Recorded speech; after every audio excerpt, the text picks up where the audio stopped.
আসসালামু আলাইকুম। বিডিফিউজ ইনফোটেইনমেন্টে স্বাগত জানাচ্ছি। আমি ইশরফি দিবা। আজ জানাবো সমরাস্ত্র ও প্রতিরক্ষা সংক্রান্ত গুরুত্বপূর্ণ কিছু খবর। ইরানের পার্লামেন্টের স্পিকার মোহাম্মদ বাকের গালিবাফ বলেছেন, ইরান যুক্তরাষ্ট্র সমঝোতা স্মারক সম্পূর্ণভাবে ধাপে ধাপে নীতির উপর ভিত্তি করে গড়ে উঠেছে এবং ওয়াশিংটন যদি নিজেদের প্রতিশ্রুতি বাস্তবায়নে ব্যর্থ হয় তাহলে তেহরানও আর কোনো নতুন পদক্ষেপ নেবে না।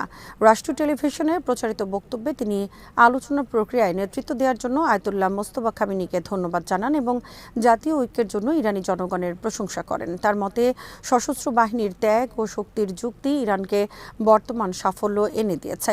গালিবাফ জানান, সমঝোতা স্মারকের ষষ্ঠ ধারায় ইরানের পুনর্গঠন ও অর্থনৈতিক উন্নয়নের জন্য $300 বিলিয়ন বরাদ্দ রাখা হয়েছে, যার একটি অংশ অবকাঠামো পুনর্নির্মাণ এবং বিনিয়োগে ব্যয় হবে। তিনি বলেন, নিষেধাজ্ঞা প্রত্যাহার নিয়ে আইনি জটিলতা থাকলেও 30 দিনের পরিবর্তে মাত্র 3 দিনের মধ্যেই তা কার্যকর হয়।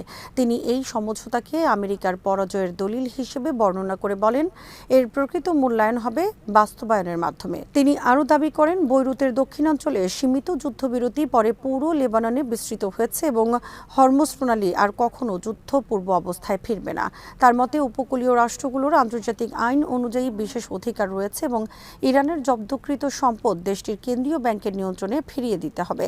তিনি বলেন, সামরিক শক্তি ও কূটনীতি একে অপরের পরিপূরক হিসেবে কাজ করেছে এবং যুদ্ধক্ষেত্রে অর্জিত অবস্থানই আলোচনাকে শক্তিশালী করেছে। তিনি হিজবুল্লাহ ও লেবাননের শিয়া জনগণের ত্যাগের প্রশংসা করে বলেন, প্রতিরোধ অক্ষের প্রতি ইরানের সমর্থন অব্যাহত থাকবে এবং ইসরায়েলের নতুন হামলা হলে তেহরান জবাব দিতে প্রস্তুত।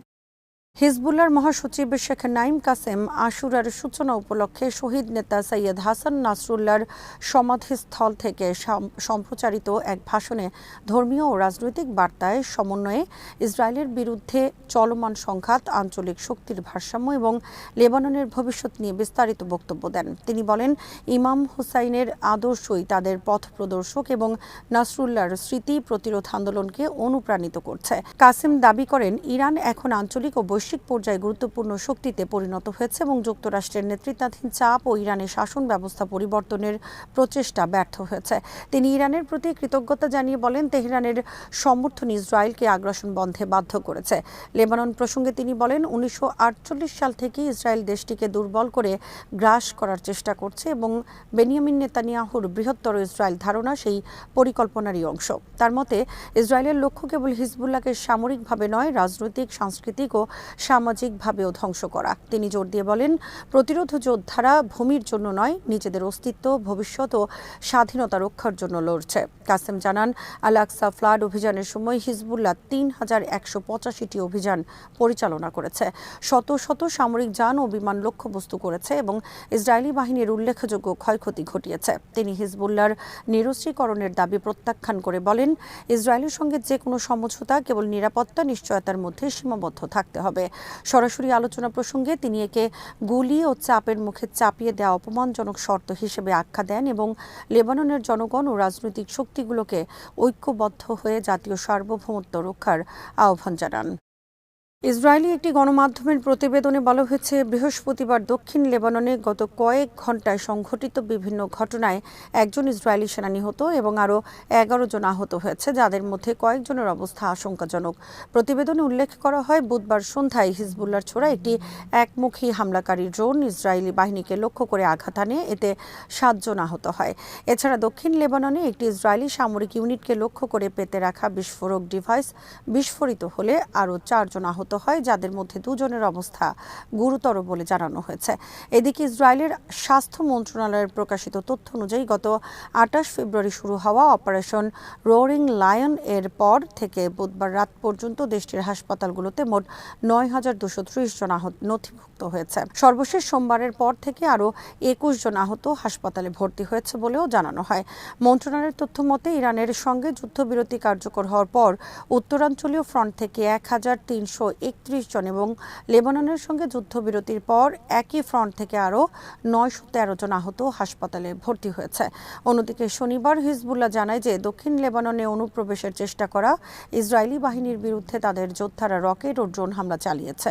সংগঠনটির দাবি, টাইর তাইর জেলার মাজদাল জুন এলাকায় প্রবেশকারী একটি ইসরায়েলি বাহিনীকে তারা প্রায় 2 ঘন্টা ধরে হালকা ও মাঝারি অস্ত্র এবং রকেট চালিত গোলাবারুদ দিয়ে আক্রমণ করে এবং কয়েকটি সামরিক যান ধ্বংস করে আগুন ধরিয়ে দেয়।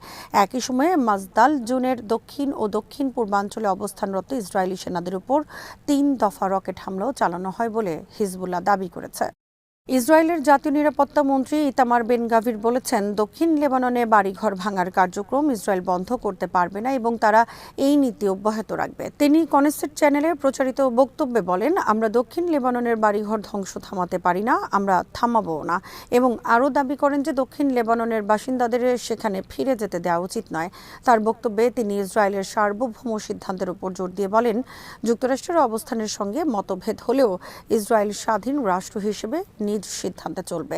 একই সময় যুক্তরাষ্ট্রের ভাইস প্রেসিডেন্ট জেডি ভান্স একটি সম্ভাব্য আঞ্চলিক শান্তি চুক্তি নিয়ে কথা বলেন, যেখানে ইরান, ইসরায়েল, উপসাগরীয় দেশগুলো এবং লেবানন অন্তর্ভুক্ত থাকতে পারে বলে তিনি উল্লেখ করেন। তিনি এই উদ্যোগকে আঞ্চলিক শান্তি হিসেবে বর্ণনা করে বলেন, এটি একটি বাস্তবসম্মত চুক্তি হতে পারে যা পুরো অঞ্চলে স্থিতিশীলতা আনতে পারে। এই প্রসঙ্গে যুক্তরাষ্ট্রের প্রেসিডেন্ট ডোনাল্ড ট্রাম্পের নামও আলোচনায় আসে, কারণ সম্ভাব্য চুক্তি নিয়ে যুক্তরাষ্ট্রের নীতিগত অবস্থানকে কেন্দ্র করে বিভিন্ন ব্যাখ্যা তৈরি হয়েছে। তবে বাস্তবে লেবানন ইসরায়েল সীমান্তে উত্তেজনা অব্যাহত রয়েছে, যদিও ওয়াশিংটন ও তেহরানের মধ্যে সাম্প্রতিক একটি বোঝাপড়া যুদ্ধ পরিস্থিতি কমানোর চেষ্টা হিসেবে দেখা হচ্ছে। প্রতিবেদনে বলা হয়েছে, ইসরায়েল মার্চের শুরু থেকে লেবাননে সামরিক অভিযান চালিয়ে যাচ্ছে, যাতে হাজার হাজার মানুষ নিহত ও আহত হয়েছে এবং লক্ষাধিক মানুষ বাস্তুচ্যুত হয়েছে। দক্ষিণ লেবাননে কিছু এলাকা ইসরায়েল দখল করে রেখেছে এবং সাম্প্রতিক অভিযানে সীমান্তের ভেতরে আরও গভীরে অগ্রসর হয়েছে বলে দাবি করা হয়।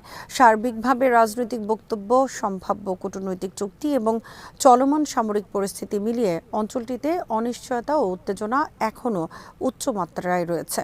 ইরানের রেড ক্রিসেন্ট সোসাইটি এবং রাশিয়ার রাষ্ট্রায়ত্ত হেলিকপ্টার নির্মাতা প্রতিষ্ঠান রাশিয়ান হেলিকপ্টার্স জেএসসি আনুষ্ঠানিকভাবে একটি সমঝোতা স্মারক স্বাক্ষর করেছে, যার আওতায় ইরান 20টি আধুনিক হেলিকপ্টার কিনবে।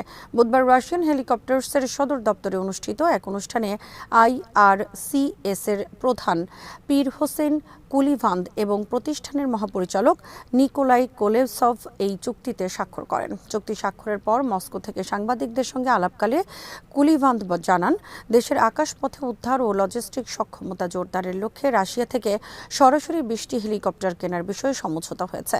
তিনি একে ইরানের রেড ক্রিসেন্ট সোসাইটির ইতিহাসে একটি নজিরবিহীন মাইলফলক হিসেবে উল্লেখ করেন। কুলিভান্দ জানান, প্রথম ধাপে 4টি হেলিকপ্টারের ক্রয় চুক্তি ইতিমধ্যে চূড়ান্ত হয়েছে এবং 2027 সালের মার্চে পারস্য নববর্ষ নওরোজের আগেই এগুলো ইরানে পৌঁছানোর কথা রয়েছে। তিনি এ চুক্তি বাস্তবায়নে রাশিয়ায় ইরানি দূতাবাসের সমন্বয় এবং ইসলামিক কনসালটেটিভ অ্যাসেম্বলির সহযোগিতার জন্য কৃতজ্ঞতা প্রকাশ করেন। নতুন হেলিকপ্টারগুলোর প্রযুক্তিগত সক্ষমতা সম্পর্কে তিনি বলেন, এগুলো আধুনিক প্রযুক্তি ও নাইট ভিশন ব্যবস্থায় সজ্জিত, ফলে রাতের বেলায়ও নিরাপদে উড্ডয়ন ও উদ্ধার অভিযান পরিচালনা করা সম্ভব হবে।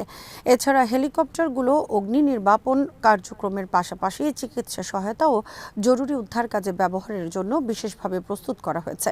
ইরানের কর্মকর্তাদের মতে, নতুন এই বহর দেশটির দুর্যোগ মোকাবেলা, জরুরি চিকিৎসা সেবা এবং আকাশপথে উদ্ধার সক্ষমতা উল্লেখযোগ্যভাবে বাড়িয়ে তুলবে। আজ এখানেই শেষ করছি। সমরাস্ত্র, প্রতিরক্ষা ও কূটনীতির নানা তথ্য জানতে চোখ রাখুন বিডিনিউজ ইনফোটেইনমেন্টে। চ্যানেলটি ভালো লাগলে সাবস্ক্রাইব করুন। আল্লাহ হাফেজ।